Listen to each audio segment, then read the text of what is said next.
Doesn't it feel great to be alive on a Friday Eve or a Thursday evening on YouTube as a die-hard, passionate Chicago Cubbies baseball fan, or what?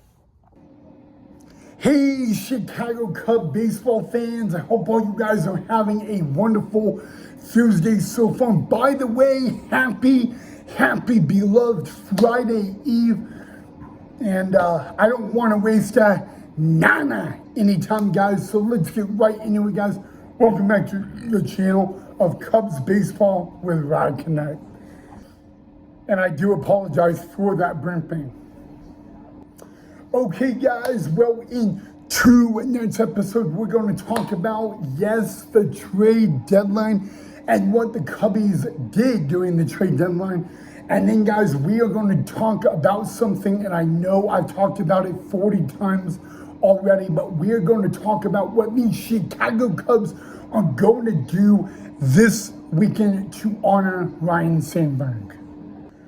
Oh man, well, first and foremost, luckily my PTSD is over with, guys. I mean, trade deadline, any big MLB fan has PTSD for a few hours, so luckily that is over with. But let's get into it, guys. The Cubs did make some moves, and they actually got 2 new pitchers, and we're going to talk about one of them right off the bat, and he is a starting pitcher of Mike Soroka from the Washington Nationals. Now, this was not the easiest of deal, guys. We got Mike Soroka a few days ago, and we actually ended up giving up 2 guys in that deal. The 2 guys we had to give up was a teammate of my brother at the University of Arkansas, Christian Franklin, my brother Casey, were drafted by the Cubs in the exact same year, only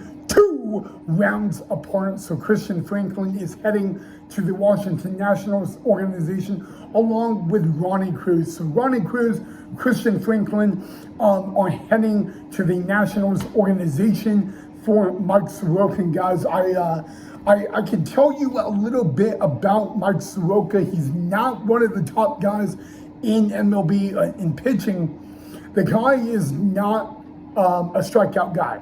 He is kind of like Kyle Hendricks in a way. He gets a lot of contact outs, which is good, right? But here's also the bad thing.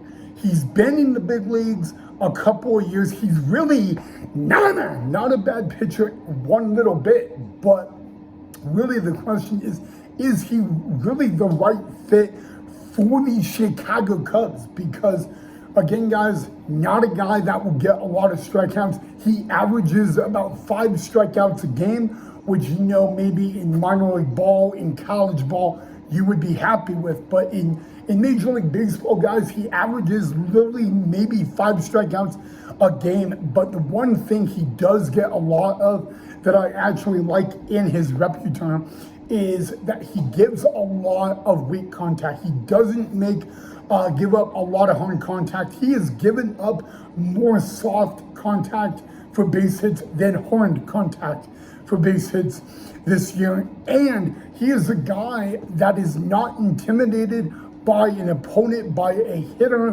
by anything. He really, truly believes in his stuff, and he will keep throwing fastball changeup even if he's getting lit up like a Christmas tree on that. He has that much confidence in his stuff. And, you know, maybe, I don't know what his role will truly be with the Chicago Cubs, but I can tell you it will be interesting to watch, especially when the Cubbies welcome the Baltimore Orioles to Wrigley tomorrow. Even though Mike Soroka will not pitch in that series, guys, I am very excited to watch Mike Soroka's Chicago Cubs debut, and I believe that is going to be sooner than we all believe. But that is one person. Mike Soroka is new to the Cubs again. Christian Franklin and Ronnie Cruz were sent to the Nationals in that deal. Now, the Mike Soroka was not the only pitcher the Chicago Cubs got in the deadline. What about Taylor Rogers? And actually, Taylor Rogers probably had one of the most biggest day in the trade deadline than really any other guy, because 41 minutes into the MLB trade deadline show, 41 minutes in, Taylor Rogers was traded to the Pirates. Now, here's the interesting thing about that. Just 80 minutes later, give or take, after he was traded to the Pirates, he was traded to the Cubs right as the deadline ended. He was sent to the north side of Chicago. If you guys don't know who Taylor Rogers is, maybe you'll know who his brother is. His brother was also traded in the deadline of Tyler Rogers from the San Francisco Giants, a guy I would not want to face in the batter's box. But Taylor Rogers, guys, not going to light up a radar gun, not going to give any big impression. Probably a very not appreciated pitcher. The guy doesn't throw off speed a lot. He throws his fastball 96% of the time, and he tends to actually have pretty good success with it. His off speed is not the best, but it will get outs. And so, but he has received more outs on his fastball than his off-speed stuff. And then Andrew Kittredge of the Baltimore Orioles is also the other pitcher that came to the Chicago Cubs, and a lot of Cub fans love this move. This is a guy that, even though, and remember guys, we got Andrew Kittredge from Baltimore. Who goes to the Cubs tomorrow? The Baltimore Orioles. Yeah, little fun fact there. But the thing about Andrew Kittredge, guys, and many people do not know, is he ranks in the top 5 of MLB right now in outs in the bullpen. This is a guy that comes into out of a bullpen and he gets outs. And to be very honest, to sum up, when he's on, anyone in that opposing dugout is an enemy.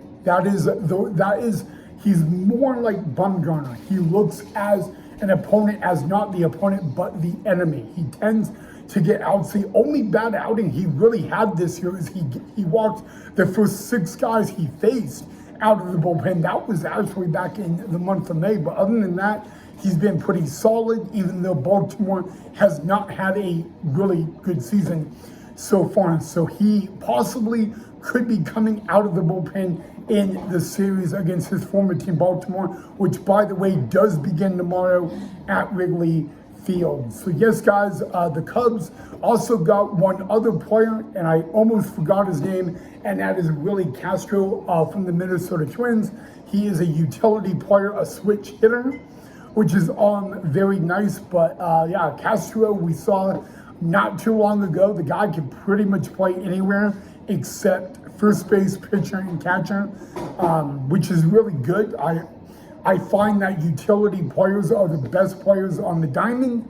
So it'll be really interesting to find out where Castro really fits in with the Cubs. I could see him playing third base a lot, but even though he played a lot of second in Minnesota, I don't see that happening when you got Nico Horner at second base. But yeah, guys, there you go. That's really who the Cubbies got and all that. I would love to hear what you guys think of it. So definitely let me know. The Cubs did only get one position player in this deadline. They were really heavy on pitchers.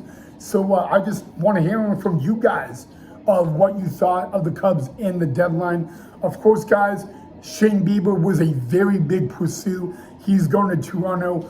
Former Cub prospect Dylan Cease, not going to the Cubs, nor was he actually traded. So those are kind of a big thing that is a little sad to see.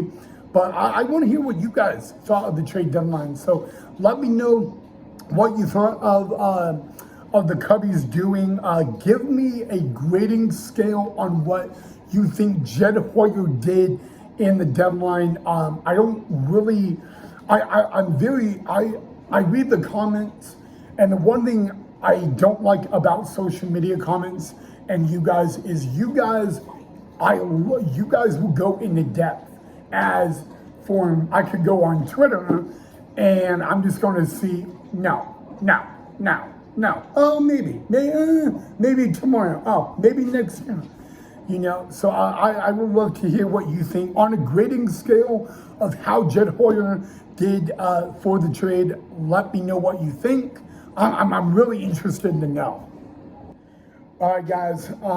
Guys, it is a Friday Eve, and this Saturday it will be a magical moment at Wrigley Field, guys. The Cubs will pay tribute to Ryne Sandberg this Saturday. They will be wearing the Cubby blue alternate jerseys and all that. Everybody on the Cubs team Saturday will wear the number 23 in honor of Ryne Sandberg. There will be no name on the back of the jersey. This is for game 2 of a 3-game series against Baltimore. It will be Saturday afternoon. Again, Cubs for that game will be in the Cubby blue jerseys.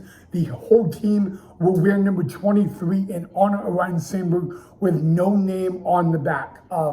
And I love that tribute. I find that the right thing to do and all that. Although that sponsorship the Cubs have on the uniforms, that patch will be on the uniform. But no name on the back. Again, that is happening in game 2 of the 3-game series, which is this Saturday. Okay, and then I literally almost forgot, guys. After all these trade deadlines and me getting PTSD, there was a roster move made by the Cubs. The Cubs have DFA'd Ryan Pressly, who is a first-year Cub, a veteran, and all that. So we definitely wish Ryan Pressly the best of luck and all that. But that is the one roster move that was made right after the deadline was hit, guys. So again, Cubs DFA, Ryan Pressly. Okay, other than that, guys, that's pretty much about it. Let me know what you guys thought of the trade deadline. If you guys watched the trade deadline special, let me know what you thought, how the other teams did. I would also like to know that from you guys. But yeah, give me a grading scale on what you thought the Cubs did for the trade deadline. But if there's any really also players that were traded that you wanted to see come to Chicago, I would love to know that as well. I'm kind of surprised Shane Bieber is not a Cub, but Blue Jays got him, so congratulations to the Blue Jays. We will be playing the Blue Jays in August in beautiful Toronto, Ontario, Canada. So yeah, that's gonna sting. But you know what, guys? We got 3 pitchers. We got a switch hitter that's a utility. I guess I really can't complain if I'm a Cubby fan. But other than that, guys, enjoy the rest of your Friday Eve. I will see you all right back here in the next episode. As always, go Cubs, go.